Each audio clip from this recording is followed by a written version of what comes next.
உங்க பொண்ணை 2 வருஷமா விரும்புறேன். ஆனா உங்க பொண்ணுக்கு தெரியாது. அவங்கள தூரத்துல நின்னு பாத்துட்டு போயிடுவேன். உங்க பொண்ணு கிட்ட போய் காதல்னு சொல்லி குழப்ப விரும்பல. அதுதான் உங்ககிட்ட வந்து பொண்ணு கேக்குறேன்.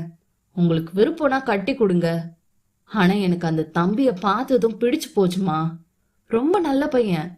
கண்டிப்பா உன்னை நல்லா பார்த்து பாருன்னு நம்பிக்கை இருக்கு. உன்னை பத்தி எல்லாமே கேட்டு தெரிஞ்சு பாரு. இந்த பெட்டியில இருக்க நகை எல்லாம் அவர் உனக்காக ஒவ்வொரு பிறந்த நாள் அப்பவும் வாங்கி வச்சது. அதுல இருக்கிற மீராங்கிற செயின் அவர் உனக்கு கடைசியா வாங்கினது.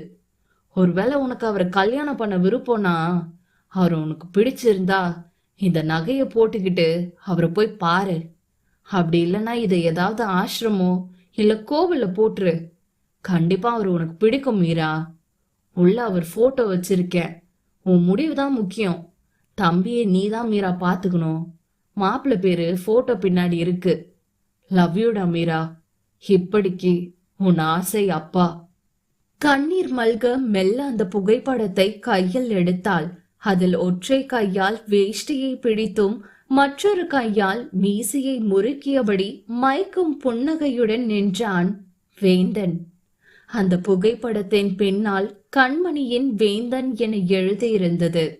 உதட்டை கடித்து அழுகையை கட்டுப்படுத்தியபடி மெத்து அவனை நிமிர்ந்து பார்த்தாள். அரவிந்தும் ஆம் என்பது போல தலையசைத்தான். அவர்தான் என்னை தேடி கண்டுபிடிச்சு கூட்டிட்டு வந்தாரு. நீ கில்ட்டி ஃபீலிங்ல இருந்து வெளியே வரணும். அதே சமயம் உன் வாழ்க்கையில ஒரு தெளிவான முடிவு எடுக்கணும்னு. உன்னை கூட்டிட்டு போக நான் வரல கண்மணி. எனக்கு கல்யாணம் ஆயிருச்சு என்றவன் வாணி என அழைத்தான். ஒரு அழகான பெண் ஒருத்தி அவன் சத்தம் கேட்டு உள்ளே வந்தாள். இவதான் என் மனைவி. எனக்கு கல்யாணம் ஆயிருச்சு கண்மணி. உனக்கு எல்லாத்தையும் புரிய வைக்கணும் தான் நான் வந்தேன். வேந்தன் என்னை வர வச்சாரு. இப்ப நீதான் டிசைட் பண்ணணும். கண்மணியோ கண்ணை அழுத்தி துடைத்தவள் சேலையை தூக்கி பிடித்தபடி அங்கிருந்து ஓட துவங்கினாள். அரவிந்தோ போகும் அவளை கண்களில் சிறு வலியுடன் பார்த்து கொண்டிருந்தான். ஏண்டா அவகிட்ட நமக்கு கல்யாணம் ஆயிடுச்சுன்னு போய் சொன்ன என்ற வாணியை கண்டு மெல்ல பொன்முறுவல் செய்தான் அவன். நான் என்ன அவ்வளவுதான் விரும்பிக்கிட்டு இருக்கேன்னு தெரிஞ்சா அவ ரொம்ப ஃபீல் பண்ணுவா. அவ வாழ்க்கை நல்லா இருக்கணும் வாணி. அவ எப்பவுமே இப்படி சிரிச்சுட்டு சந்தோஷமா இருக்கணும். அப்போ உன் வாழ்க்கை நீ இப்படியே இருந்துருவியா? உண்மையா லவ் பண்ணிட்ட வாணி. அவ்வளவு சீக்கிரம் என்னால அவளை மறக்க முடியாது. ஆனா கண்டிப்பா முயற்சி பண்ணுவேன். சரி, அப்ப அதுவரை நான் வெயிட் பண்றேன் என சாதாரணமாக சொன்னவள் அவள் பாட்டுக்கு முன்னேறி நடந்தாள். நீ ஏன் வெயிட் பண்ணும்? அவன் புரியாது கேட்டான். உங்களை கல்யாணம் பண்ணிக்கதான் என்றபடி கண்ணை சிமிட்டி சொன்னவள் காரில் ஏறி அமர்ந்தாள். ஏய், என்ன சொல்ற? மிஸ்டர் போலீஸ் ஆபீசர், எனக்கு சுத்தி வளைச்சு பேச தெரியாது. நான் உன்னை 2 வருஷமா டீப்பா லவ் பண்றேன். என்னால இதுக்கு மேல வெயிட் பண்ண முடியாதுப்பா. சோ சீக்கிரம் மனச மாத்திக்கிட்டு தாலி கட்டுற வழிய பாருங்க. இப்ப வாங்க, போய் சாப்பிடணும், பசிக்குது என கண்ணை மூடிக்கொண்டாள் அவள். அவளை முறைத்தபடியே காரை இயக்கியவனின் இதழ்கள் பின் மெல்ல விரிந்தது அவளை கண்டு. வாயாடி என்று அவளுக்கு தெரியாத வண்ணம் கியூட்டாய் சிரித்து கொண்டான். கண்மணியோ அங்கும் இங்கும் வேந்தனை தேடியபடி ஓடிக்கொண்டிருந்தாள். கடைசியாக வயல் வரப்பில் வேந்தன் நிற்பது தெரிந்தது. இவள் மூச்சு வாங்கியபடி அவனை நோக்கி ஓடினாள். வேந்தன், வேந்தன், நில்லுங்க என கத்தியபடி ஓடினாள். வேந்தன் அவள் சத்தம் கேட்டு திரும்பினான். அவன் அருகில் மூச்சு வாங்கியபடி வந்து நின்றவளோ மேல் மூச்சு கீழ் மூச்சு வாங்கினாள். நீ என்ன அவ்வளவு பெரிய தியாகியாடா? பொறுக்கி பெரிய இவ மாதிரி வந்துட்ட. நான் போன என்னடா பண்ணுவ என மூக்கு சிவக்க கேட்டாள். அப்ப நீங்க என்ன போலையா என உதட்டில் சிறு புன்னகையுடன் கேட்டவனின் கன்னத்தில் பொலேர் என ஒன்று வைத்தாள். ஃப்ராடு என உதட்டை பிதுக்கினாள். வேந்தன் மெல்ல அவள் கண்ணம் பற்றினான். அடியே, உன்னை விடவா இத்தனை வருஷமா லவ் பண்ணி உன்னை கஷ்டப்பட்டு கல்யாணம் பண்ணி உன் டார்ச்சர் எல்லாம் பொறுத்துட்டு இருந்த. எவன் என்ன, அந்த யமனே வந்தாலும் இந்த வேந்தனையும் கண்மணியும் பிரிக்க முடியாதுடி என்றவனின் கண்கள் அவள் கழுத்தில் இருக்கும் மீரா என்ற செயினில் வந்து நின்றது. காதலுடன் மெல்ல அதில் முத்தம் வைத்தவன் அவள் கண்களை ஏறிட்டான். இப்பயாவது சொல்வீங்களா? என்னது? உன்னை எனக்கு பிடிக்கும். மாட்டேன். அப்ப சொல்ல மாட்டியா? பிடிக்காது. உண்மையாவா? ஆமா. சரி போ. அதோ அந்த மூக்காய்க்கு என்ன பிடிச்சிருக்கான், நான் அதையே கட்டிக்கிறேன் என்றவனை அவள் தாவி அணைத்தபடி இருவரும் சேற்றில் விழுந்தனர். பிடிக்கலன்னா போயிருவியா? ஆமா பொறுக்கி, பிடிச்சிருக்கு. ஹா, கேக்கலையே. கேட்டும் கேட்காதது போல கிண்டல் செய்தான். பிடிச்சிருக்கு, பிடிச்சிருக்கு, ரொம்ப பிடிச்சிருக்கு. இந்த உலகத்திலேயே உன்னதாண்டா ரொம்ப பிடிச்சிருக்கு என கத்தி சொன்னாள். வேந்தன் மெல்ல அவளை காதல் பொங்க அணைத்து கொண்டான். ஆமா, யாரிடா அந்த மூக்காயி? எவ அந்த சக்கலத்தி? வேந்தன் அவள் மூக்கை பிடித்து ஆட்டினான். அடியே, அது என் அப்பத்தா. அதோ அங்க நிக்குது பாரு என சிரிப்பை அடக்கியபடி சொன்னான். ஏய் என இருவரும் அந்த சேற்றில் விளையாடினர். கண்களில் காதல் பொங்க அவளை கைகளில் ஏந்தியபடி வேந்தன் அந்த வயல் வரப்பில் நடந்து சென்றான். இதை கண்டு அங்கிருந்தவர்கள் எல்லாம் சிறு வெட்கத்துடன் திரும்பிக் கொண்டனர். மொத்த உலகமும் இயங்கிக் கொண்டிருந்தாலும் இவர்கள் மட்டும் வேறு உலகத்தில் பயணித்துக் கொண்டிருந்தனர். அத்தியாயம் 75. ஒரு வருடத்திற்கு பிறகு. யோ, அங்க என்னையா பண்ற? இங்க வாயா என சமையல் அறையில் இருந்த சேரில் அமர்ந்தபடி கத்தி கொண்டிருந்தாள் வசு. இது வந்துட்டமா என ஏத்தி கட்டிய லுங்கி மற்றும் தலையில் கட்டிய துண்டுடன் வருண் குடுகுடுவென ஓடி வந்தான். ஏயா, ஒரு புளி கரைக்க உனக்கு இம்புட்டு நேரமா? சீக்கிரம் ஊத்தியா என மூக்கு பிடிக்க கத்தினாள். இதோ இதோ என புளியை கரைத்து ஊத்திவிட்டு அதில் மிளகாய் பொடி மற்றும் உப்பை போட்டு நன்கு கொதிக்க வைத்தவன் எட்டி பார்த்தபடி நிற்க, யோ அங்க என்னையா பாக்குற? அங்க என்ன உன் செத்து போன ஆயாவா தெரியுது? மீனை போடியா என் இசுக்கு? ஆ என மீனை போட்டு பின் 2 கொதியில் அதை இறக்கி வைத்தவன், பெப்பர் ரெடி, இப்போ சாப்பிடலாம் என ஒரு தட்டில் சாதமிட்டு மீன் சட்டியை அப்படியே தூக்கி கொண்டு மாடிக்கு சென்றான். என்ன இன்னும் பெப்பரை காணோம் என யோசனையுடன் கீழே இறங்கி வந்தான். வசுவோ இன்னும் அதே இடத்தில் அமர்ந்திருந்தாள். ஏய், என்ன பெப்பர் இங்கே இருக்க? சாப்பிட வரலையா? அவளோ என கோபப்பட்டு திரும்பிக் கொண்டாள். இவளுக்கு என்னாச்சு என்றவனுக்கு அப்பொழுதுதான் அவள் கோபத்திற்கான காரணம் புரிந்தது. 7 மாத கர்ப்பிணியாய் இருந்த மனையாளை தன் கைகளில் ஏந்தியவன், என் பெப்பருக்கு கோபம் வந்தா கோவப்பழம் மாதிரி முகம் செவந்து போயிடும் என அவளை கைகளில் ஏந்தியபடி மாடி நோக்கி நடந்தவன் மேலே இருக்கும் ஊஞ்சலில் அமர வைத்தான். ஹே பெப்பர், இந்தா காட்டு என அவள் வாயின் அருகே உணவை கொண்டு செல்ல அவளோ என மீண்டும் திரும்பிக் கொண்டாள். அட பாருடா என அவள் அருகே நெருங்கி அமர்ந்தான். ஹே ரோஷக்காரி, உனக்கு வேணும்னா பசிக்காம இருக்கலாம், ஆனா உள்ள இருக்க என் ஏஞ்சலுக்கு பயங்கரமா பசிக்கும். அதனால சமத்து பிள்ளையா காட்டுங்க பிளீஸ் டி. இதற்கு மேல் அவனை கெஞ்சிவிட மனமில்லாதவள் ஆவென வாயை திறந்து உணவை வாங்கி கொண்டாள். அவனுக்காக இல்லை எனினும் அவளுக்காக, அவள் வயிற்றில் இருக்கும் அவர்களின் குழந்தைகளுக்காக. ஹே, பாப்பா ரொம்ப வீக்கா இருக்கு, அதனால நல்லா தெம்பா சாப்பிடணும், ஃப்ரூட்ஸ் நிறைய சாப்பிடணும் என்றவனை சாப்பிட்டபடியே நிமிர்ந்து பார்த்தாள். உன்கிட்ட மாங்காய் கேட்டேன், எங்க? அஜோ மறந்துட்டேன். ஹே, அதுக்குதான் இந்த கோவமா? நாளைக்கு கண்டிப்பா பறிச்சுட்டு வரேன்டி. எனக்கு இப்பவே வேணும். இப்பவா? ஆமா. இப்ப எப்படி பேப்பரு? அதெல்லாம் தெரியாது, எனக்கு இப்பவே வேணும். வெயிட் என்றவன் வேகமாக கீழே ஓடினான். எங்க போறாரு என புரியாது பார்த்தாள் இவள். பின் சிறிது நேரம் கழித்து அவன் கையில் மாங்காய் கோப்பையை அப்படியே கையோடு ஒடித்து கொண்டு வர இவள் ஆவென வாயை பிளந்தாள். எப்படி என அந்த மாங்காய்கள் உள்ள கிளையை அவள் முன் நீட்டினான். அவளோ சிறு புன்னகையுடன் அதில் ஒரு மாங்காயை மட்டும் ஒடித்து கொண்டாள். எதுக்கு இவ்ளோ? எனக்கு இது மட்டும் போதும். சரி, இதை வச்சுக்கோ, எப்பெல்லாம் தோணுதோ அப்பெல்லாம் சாப்பிடு என அதை ஓரமாக வைத்துவிட்டு அவள் காலடியில் அமர்ந்தவனை காதலுடன் பார்த்தாள் அந்த கோவக்காரி. அவள் சேலை முந்தானை கொண்டு மெல்ல அவன் வியர்வை துளிகளை துடைத்து விட்டாள். யோ, நான் உன்னை இப்படி திட்டுறேன், ஆவுனா கோவப்படுறேன், அடிக்கிறேன், என் மேல உனக்கு கோவம் இல்லையா?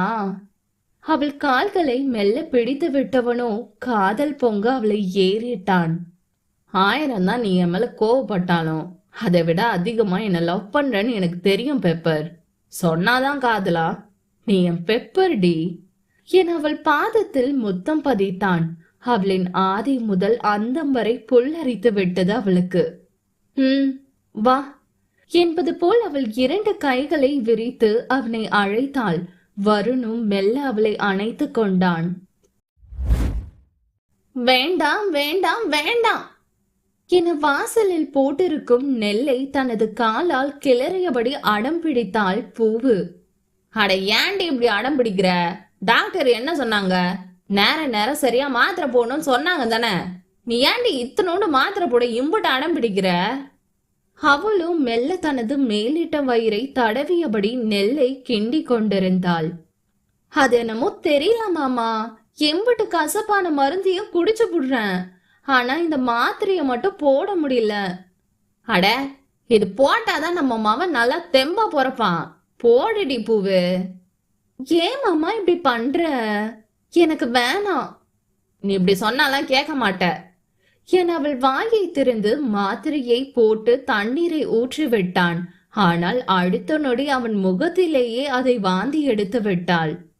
அச்சோ மாமா, பாரு, அது போட்ட வாந்தி வருது என அவன் முகத்தில் இருக்கும் வாந்தியை அவள் சேலை தலவை கொண்டு துடைத்து விட்டாள். பாவமாய் முகத்தை வைத்திருக்கும் மனைவியின் கை பிடித்து நிழலுக்கு அழைத்து சென்றவன் முகத்தை கழுவி வந்தான். ஏன்டி இப்படி என்ன சொன்னாலும் கேட்காம அம்புட்டு வேலையை இழுத்து போட்டு பாக்குற? அதுவும் இப்படி வெயில்ல. மாமா, மாசமா இருக்கும்போது நல்லா குமிஞ்சு நிமிந்து நல்லா வேலை பார்த்தாதான் சுகப்பிரசவம் ஆகும். அதுக்குன்னு இப்படியா? பாரு, வேர்த்து கொட்டுது என் அவள் வியர்வையை துடைத்து விட்டவனின் கைகளை பிடித்து கொண்டாள். மாமா, நான் நல்லாதான் இருக்கேன், ஏன் வருத்தப்படுற? நீ என் பக்கத்துல இருக்கும்போது எனக்கு என்ன ஆக போகுது? நீங்க என் கூட இருந்தா அதுவே எனக்கு 100 யானை பலத்துக்கு சமம் மாமா. மெல்ல அவள் நெற்றியில் இதழ் பதித்தவன் அவளை அணைத்து கொண்டான். நீ தாண்டி எனக்கு கிடைச்ச தேவத என்றவனை அவளும் காதலோடு அணைத்து கொண்டாள். குவா குவா என அந்த வீட்டில் குழந்தைகள் சத்தம் எதிரொலித்தது.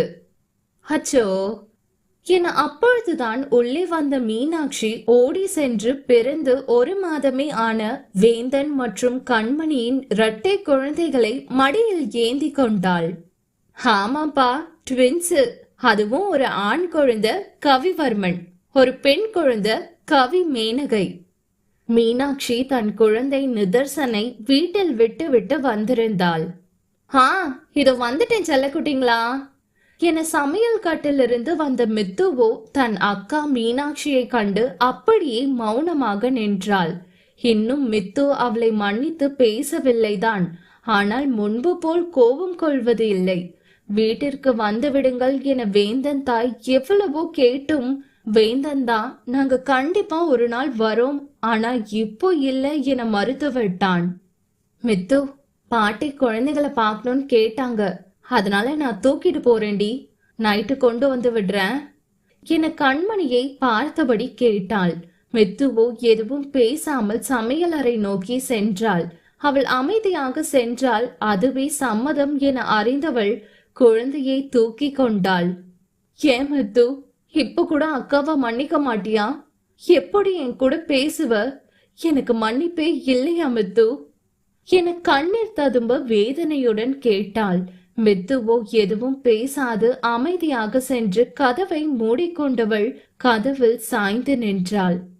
மித்து, குழந்தைங்க அப்படியே நம்ம அம்மா அப்பா மாதிரி இருக்காங்க. உன் வயித்துல வந்து குழந்தையா பிறந்திருக்காங்க மித்து என கலங்கிய கண்களுடனே இரு செல்வங்களையும் கையில் ஏந்தி அங்கிருந்து கிளம்பினாள். கண்கள் கலங்க வேகமாக தன் அறை நோக்கி சென்றவள் கட்டிலில் விழுந்து அழுதாள். எவ்வளவு நேரம் அழுதாலோ தெரியவில்லை. அப்படியே உறங்கி போனாள்.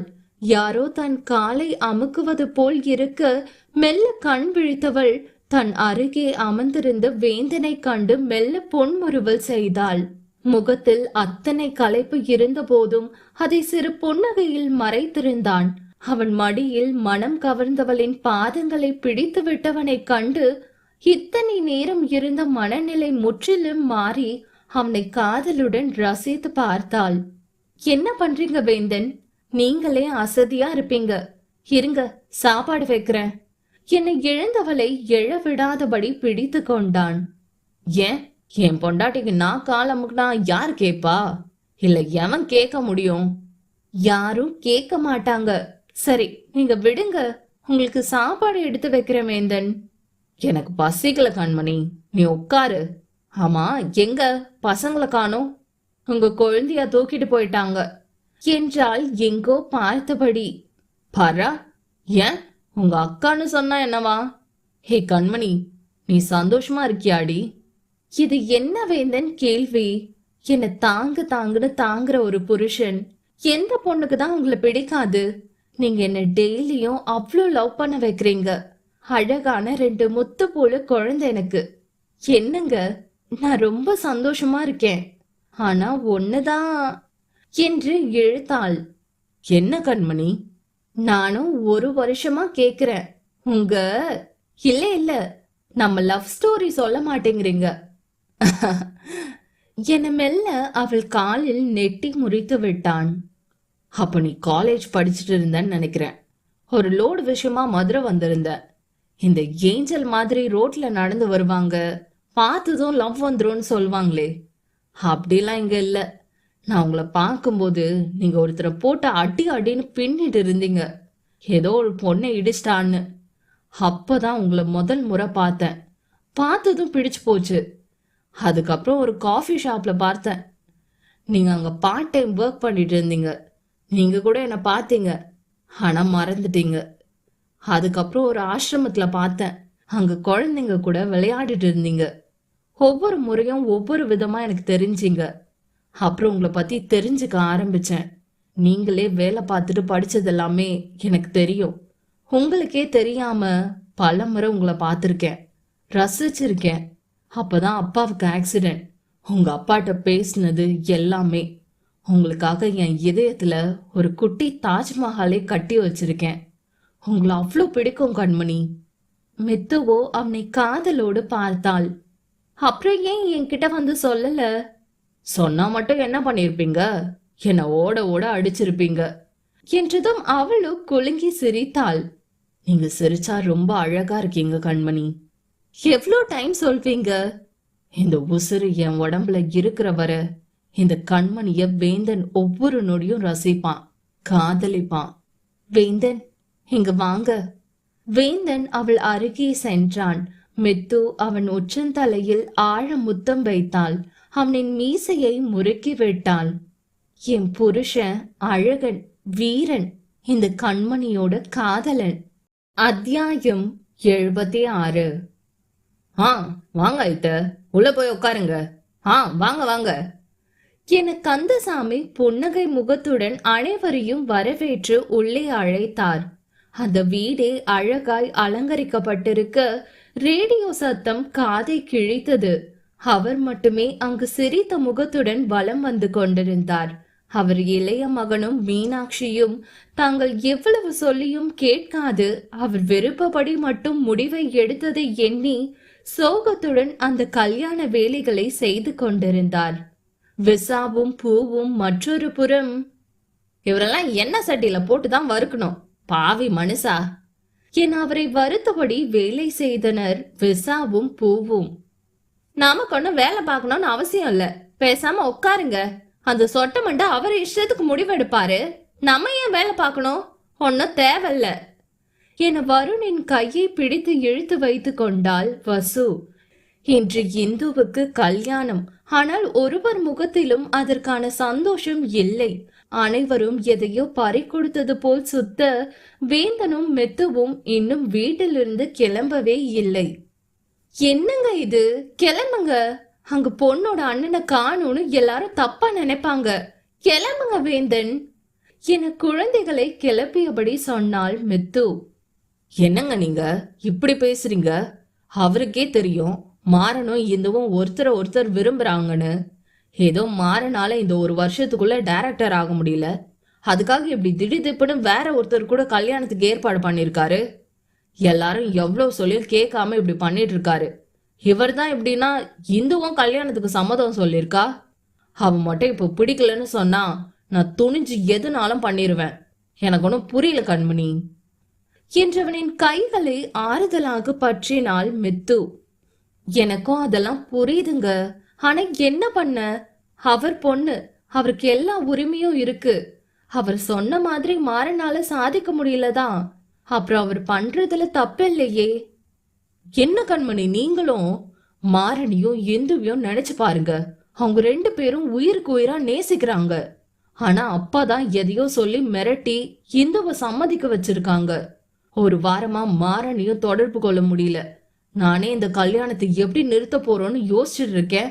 நீங்க எந்த பயமும் இல்லாம இருக்கீங்க. எனக்கு என் தம்பி மேல நம்பிக்கை இருக்கு. அதை விட என் புருஷன் மேல நம்பிக்கை இருக்கு. வாங்க என அவன் கைப்பிடித்து இழுத்து சென்று குளிக்க வைத்தவள் பின் அவன் தலையை துவட்டி விட்டாள். ஏன் வேந்தன், நீங்க ஏதாவது பிளான் பண்ணிருக்கீங்களா? என்ன? வேந்தனோ எதுவும் பேசாது அமைதியாக இருந்தான்.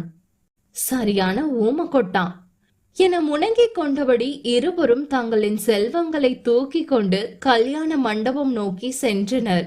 மணமகள் அறையிலோ நால்வர் மணமகளான இந்துவை சுற்றி அலங்காரம் செய்து கொண்டிருக்க அவளோ எனக்கும் இதற்கும் சம்பந்தம் இல்லை என்பது போல் அமர்ந்திருந்தாள். அவளின் எண்ணம் யாவும் அவள் உள்ளத்தை கொள்ளை கொண்டவனை நிரம்பி இருந்தான். அவனுடனான நாட்கள் மட்டுமே அவளை சுற்றி வந்தது. என்ன மன்னிச்சிருங்க அத்தா என கண்களில் எவ்வளவு கட்டுப்படுத்தியும் ஏதோ 2 சொட்டு கண்ணீர் துளிகள் அவளையும் மீறி எட்டி பார்த்தது. மேடம், என்னாச்சு? கண்ணுல தூசி விழுந்துருச்சா? ப்ளீஸ் கண்ணை தொடச்சுக்கோங்க, அப்புறம் மேக்கப் அழிஞ்சிரும் என மேக்கப் போட்டு கொண்டிருக்கும் பெண்மணி சொன்னார். சாரி சிஸ்டர் என கண்ணை துடைத்து கொண்டவளுக்கு சில மணி நேரங்களில் அலங்காரம் முடிந்தது. நீங்க எல்லாரும் கொஞ்சம் வெளியே இருங்க, நான் வரேன் என கதவை அடைத்து கொண்டு கதவில் சாய்ந்து நின்றாள். என்னால முடியலாத்தா. என்னை பெத்தவரு என் காலில் விழுந்து கதறும் போது என்னால முடியல. அதனாலதான் கல்யாணத்துக்கு சம்மதம் சொல்லிட்டேன். ஆனா நீங்க இல்லாத ஒரு வாழ்க்கைய என்னால நினைச்சு கூட பார்க்க முடியாது. கடைசி வரை உங்க பச்சை கிளியாவே இந்த உலகத்தை விட்டு போயிடுறேன் அத்தா. என்னை மன்னிச்சிடுங்க.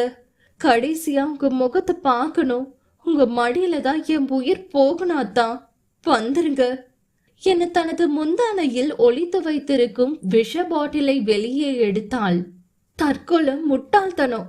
ஆனா மனசுல ஒருத்தன் இருக்கும்போது இன்னொருத்தன் கூட வாழ்றது நரகம். இந்த ஜென்மத்துல உங்களோட சேர முடியாம இருக்கலாம். ஆனா இனி வர பிறவி நான் உங்க மனைவியாதான் அத்தான் இருக்கணும்.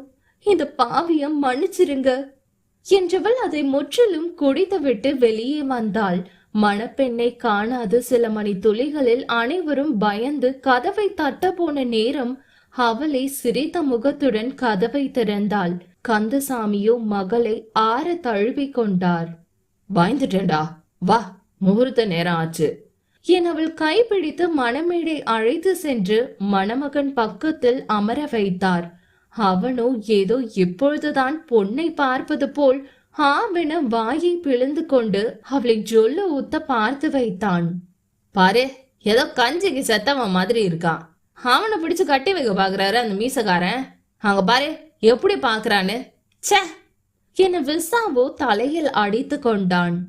ஏன் பெப்பர், பேசாம தாலி ஆட்டிய போட்டுருவோமா என வருண் வசு காதில் முணுமுணுக்க. தூ யோ, நீ எல்லாம் உண்மையா டாக்டருக்கு தான் படிச்சியா? இதெல்லாம் ஓல்டு சீனியா. இப்பெல்லாம் உஷாரா தாலி இல்லைன்னா கூட மஞ்ச கிழங்க வச்சு கட்டிடுவாங்க. டே மவனே, நீ உன் அப்ப நாட்ட லூசு பயலா மட்டும் இருக்க கூடாது என தனது வயிற்றில் இருக்கும் மகனிடம் சொல்லி வைத்தாள் வசு. கண்மணியோ அனைவருக்கும் ஜூஸ் கொடுத்து கொண்டிருந்தாள். ஏங்க, நீங்க என்னங்க இவ்ளோ கூலா ஜூஸ் கொடுத்துட்டு இருக்கீங்க? கொஞ்சம் கூட பயம் இல்லையா என விருந்தினர்களை வாங்க என வரவேற்றபடி கேட்டான் வேந்தன். நான் ஏன் பயப்படணும்? அதுதான் என் புருஷன் இருக்காரே, எல்லாம் அவர் பார்த்துப்பாரு. அஜோ, நான் எதுவும் பண்ணலங்க. அப்படியா? அப்ப விடுங்க கணவரே, நடப்பது நன்மைக்கே என கண்மணி அவன் கண்ணம் தட்டி சென்றாள். இந்துவின் கண்கள் இரண்டும் மெல்ல சொருகியது. கடைசி வரை அவள் கண்கள் வாசலை விட்டு துளியும் நகரவில்லை. கெட்டிமேளம் என ஐயர் சொன்னதை கேட்டு மாப்பிள்ளை தாலி கட்ட போன சமயம் திடீரென ஒரு சத்தம். இந்தமா என கத்தியபடி மாறன் ஓடி வர அவள் இதழ்கள் மெல்ல விரிந்தது. தடுத்த கந்தசாமியை தள்ளிவிட்டு அவன் இந்துவை நோக்கி வரவும் சரியாக கண்கள் சொருக அவன் மடியிலே இந்து ரத்த வாந்தி எடுத்து மயங்கி விழவும் சரியாக இருந்தது. ஏய் இது என்னடியாச்சு? என்ன பாருடி, கண்ணு தர, என்ன பாரு என்றவனை அரை மயக்கத்தில் கண்கள் சொருக பார்த்தாள். அத்தா, வந்துட்டீங்களா? உங்களை பார்க்காமலே போய் சேர்ந்துருவன் நினைச்சேன். ஏய், ஏண்டி இப்படிலாம் பேசுற? எனக்கு பயமா இருக்கு. இன்னுமா என்னடி ஆச்சு? நான் தான் சொன்னனே ஆத்தா, என் கழுத்துல உங்க கையால மட்டும்தான் தாலி ஏறும்னு. உங்களை தவிர வேற யாரையும் இந்த மனசுல நினைச்சு கூட பார்க்க முடியாதாத்தா. அதுதான் பாய்சன் குடிச்சிட்டேன். என்ன என அனைவரும் அதிர்ச்சியுடன் கதறிக்கொண்டு அவள் அருகே ஓடி வந்தனர். கந்தசாமியும் பதறிக்கொண்டு ஐயோ இந்த என ஓடி வந்தார். ஆனால் மாறன் கோபம் பொங்க ஒற்றை பார்வையிலே அவரை தடுத்து நிறுத்தினான். ஐயோ, ஏண்டி இப்படி பண்ணி தொலைச்ச பாவி என அவளை கைகளில் ஏந்தி கொண்டு மருத்துவமனை நோக்கி விரைந்தான். ரைட்டு, கல்யாணம் நின்னுருச்சு என விசா கண்களில் கல்யாண மாப்பிள்ளை தென்பட, சே, இந்த மாப்பிள்ளைங்க தான்ப்பா பாவம். எப்ப பாரு இவனுங்களுக்கு ஒண்ணும் இல்லாம பொண்ணை ஹீரோ தூக்கிட்டு போயிடுறானுங்க. போய் கொஞ்சம் ஆறுதல் சொல்லுவோம் என அவன் அருகில் சென்றான். மாப்பிள்ள, எனக்கு புரியுது, உங்க மனசு கஷ்டமா தான் இருக்கும். என்ன பண்ண, எல்லாம் விதி. அவனும் வயிற்றை பிடித்து கொண்டு நெளிந்தான். இல்ல பரவாயில்லங்க என அங்கிருந்து நகர பார்த்தான். இல்ல மாப்பிள்ள, என்னதான் இருந்தாலும் பொண்ணு வீட்டு சைடு தப்பு இருக்கு, அதுக்கு நாங்க மன்னிப்பு கேட்கணும். அஜோ, இருக்கட்டும் விடுங்க என அவன் அங்கிருந்து விலகுவதிலேயே மும்முரமாக இருந்தான். இல்ல மாப்பிள்ள, என்னதான் என்று போதே அவன் கையை தட்டி விட்டான் அவன். யோ போய் அங்கிட்டு, என் அவசரம் புரியாம என அங்கிருந்து குடுகுடுவென ஓடினான். இப்ப நம்ம என்ன சொல்லிட்டோன்னு இவன் இப்படி ஓடுறான்? ஒருவேளை அவனோ பின்னாடி பாம்பு வச்சிட்டானோ இப்படி ஓடுறான்? என்னமோ நம்ம அசிங்கப்பட்டுதான் யாரும் பார்க்கல. இங்கு இந்து அவசர பிரிவில் சேர்க்கப்பட்டிருந்தாள். மாறனோ பதட்டத்தில் அங்கும் இங்கும் நடந்தபடி இருந்தான். ஐயோ பாவி மனுஷா, கௌரவம் கௌரவம்னு என் பிள்ளைய காவு கொடுத்துட்டியே என வேந்தன் தாய் மார்பில் அடித்து கொண்டு அழுக, கந்தசாமியோ குற்ற உணர்ச்சியில் முகத்தை தொங்க போட்டு கொண்டு நின்றார். வேகமாக அவர் அருகே வந்தான் மாறன். இப்ப சந்தோஷமாயா உனக்கு? இப்ப சந்தோஷமானு கேக்குறேன். அப்படி என்னையா கண்டீங்க இந்த கௌரவத்துல? நீ சொன்ன மாதிரி என்னால ஒரு வருஷத்துக்குள்ள சாதிக்க முடியலதான். நாங்க ஒன்னும் ரோபோட் இல்ல. நீங்கெல்லாம் எதிர்பார்க்கிற மாதிரி நல்லா சம்பாதிக்கிற, வீடு வாசல்னு வசதியா இருக்கிற மாப்பிள்ள வேணும்னா 60 வயசு கிழவனை தான் கட்டி வைக்கணும். நீங்களாம் 16 வயசுல தானே அப்பெல்லாம் கல்யாணம் பண்ணீங்க. ஆனா நாங்க அப்படி இல்ல. மொத்த குடும்ப சுமையும் தூக்கி சுமக்கணும், வீடு கட்டணும், அக்கா தங்கச்சிய கட்டி கொடுக்கணும், அப்படி இப்படின்னு நிறைய இருக்கு. எல்லாம் பண்ணிட்டு திரும்பி பார்த்தா வயசு 30. அப்போ போய் பொண்ணு கேட்டா என்ன இவ்வளவு வயசாச்சுன்னு சொல்லி பொண்ணு தர மாட்டேங்கிறீங்க. நாங்க என்னதான் பண்ணணும்? அப்படி இல்லனா நீங்க வேற ஜாதி, நாங்க வசந்த ஜாதின்னு சொல்லி பொண்ணு கட்ட மாட்டேங்கிறீங்க. அப்ப நாங்க என்னதான் பண்றது? மனச பாருங்கய்யா, உங்க பொண்ணுக்கு கால் வேலை கஞ்சி ஊத்தினாலும் நிம்மதியா சந்தோஷமா வச்சுப்பானா? அத பாருங்க. உங்களை 100 பாரதியார் வந்தாலும் 1000 பெரியார் வந்தாலும் திருத்த முடியாது. இவ்ளோ நாள் உங்க சம்மதம் வேணும்னு நினைச்சேன். ஆனா இப்போ சொல்றேன், எனக்கு என் இந்து சம்மதம் இருந்தா போதும். ச்சே, போயா என்ற போதே வெளியே வந்தார் டாக்டர். அவங்களுக்கு ஒண்ணும் இல்ல, நல்லா இருக்காங்க, பாக்குறவங்க போய் பாருங்க. வேக எட்டுக்களுடன் உள்ளே சென்ற மாறனு மெல்ல அவள் அருகே சென்று அவள் கைகளை பிடித்தபடி அமர்ந்தான். இந்துவும் மெல்ல கண்களை திறந்தாள். உனக்குள் தொடங்கி உனக்குள் தானே எந்த உலகம் முடிகிறதே. உன் முகம் பார்த்து ரசித்திடதானே எந்த நாட்கள் விடுகிறதே. ஏன் பச்சைக்கிளி இப்படி பண்ண? நீ இல்லனா நான் மட்டும் எப்படி இருப்பேன்? அவளும் மெல்ல கண்களை மட்டும் சிமிட்டினாள். என்னால இப்ப சாதிக்க முடியலதான், ஆனா கண்டிப்பா ஒரு நாள் சாதிப்பேன். அதுவரை நீ வெயிட் பண்ணு. ஆனா என் பொண்டாட்டியா என்றவன் மெல்ல அவள் நெற்றியில் இதழ் பதித்தான்.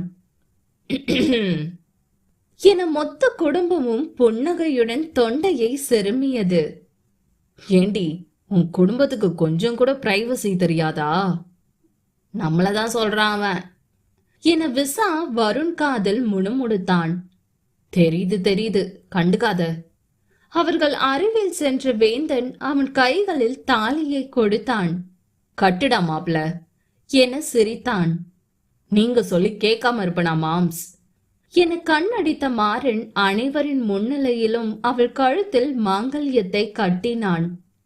5 வருடங்களுக்கு பிறகு என விசில் சத்தம் அந்த திரையரங்கு எங்கும் எதிரொலிக்க, படம் ஹிட்டோ ஹிட்டு, படம் பிளாக் பஸ்டர் என இளைஞர் பட்டாளம் சத்தமே எதிரொலித்தது. 3 மணி நேர படம் முடிந்து அந்த திரையில் கடைசியாக கதை, திரைக்கதை, தயாரிப்பு, ஒளிப்பதிவு, உங்களின் மாறன் என வந்தது. என விசில் சத்தம் மீண்டும் எதிரொலித்தது. படம் சூப்பர் சூப்பர் என மற்ற தயாரிப்பாளர் அனைவரும் மாறனை வாழ்த்தி விட்டு சென்றனர்.